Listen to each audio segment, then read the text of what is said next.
त्यामुळे इंटरेस्ट असेल, तुम्हाला त्या मुलांना प्रशासकीय सेवेकडे इंटरेस्ट असेल, अशा विद्यार्थ्यांनी तुमच्या मनामध्ये काही शंका असतील तर आपण विचारायच्या हरकत नाही. तुम्हाला कलेक्टर व्हायचं आहे, समजा मला तहसीलदार व्हायचंय, TYSP व्हायचंय, वाटतं ना TYSP सगळ्यांना खरे वाटतं ना, जबाबदारी माझा तो युनिफॉर्म वगैरे ते व्हायची इच्छा आहे की नाही? बघितलंय का कधी?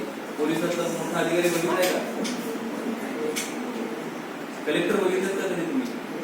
समोरचे कलेक्टरच आहेत, कलेक्टर आहेत ना, डेप्युटी कलेक्टर आहे. पण एक म्हणजे काय म्हणतो की संधी असते काम करायला, खूप सगळ्या प्रकारची कामं करतात. इलेक्शन आलं तर इलेक्शन घेणारे आपण असतो, तिथे खूप चॅलेंजेस येतात. वेगवेगळ्या पॉलिटिकल पार्टीज असतात, राजकीय पक्ष,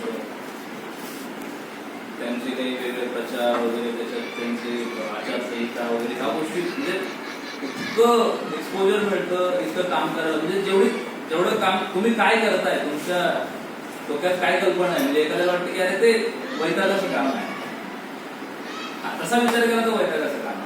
म्हणजे एखादा राजकीय पुढारी फोन करेल तुम्हाला, समोरच्या पार्टीने भाषणात असं म्हटलं, मग आमच्या आचारसंहितेचा बंद झाला, त्याच्यावर कारवाई करा, आंदोलन केलं, काही करायचं, म्हणजे वैताग पण आहे.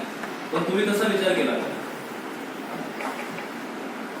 खूप संधी असतात. TYSP झाला तुम्ही, एखाद्या ठिकाणी काही गोंधळ सुरू आहे, तर तुमच्यातल्या त्या स्किलला वाव मिळतो की तुम्ही जाऊन कसं तिथं हँडल करता. त्याचं ट्रेनिंग दिलं जातं चांगलं. फक्त आपण तुम्हाला असं वाटेल की अरे आपल्या स्किलला तर मग आपल्याला ते कसं करणार, त्याचं खूप छान ट्रेनिंग दिलं जातं. तुम्हाला त्या सिच्युएशन कशा हँडल करायच्या. त्यामुळे ज्यांना स्पर्धा परीक्षेकडे यायचं आहे त्यांच्यासाठी तर मी सांगतो, आता बाकीच्या क्षेत्राकडे तुम्ही जाल, स्पर्धा परीक्षेकडे यायचं असेल तर आतापासून जे तुमचे बेसिक्स जे आहेत ते एकदम क्लिअर करा. पाठ करून मार्क्स मिळवणं असं करू नका.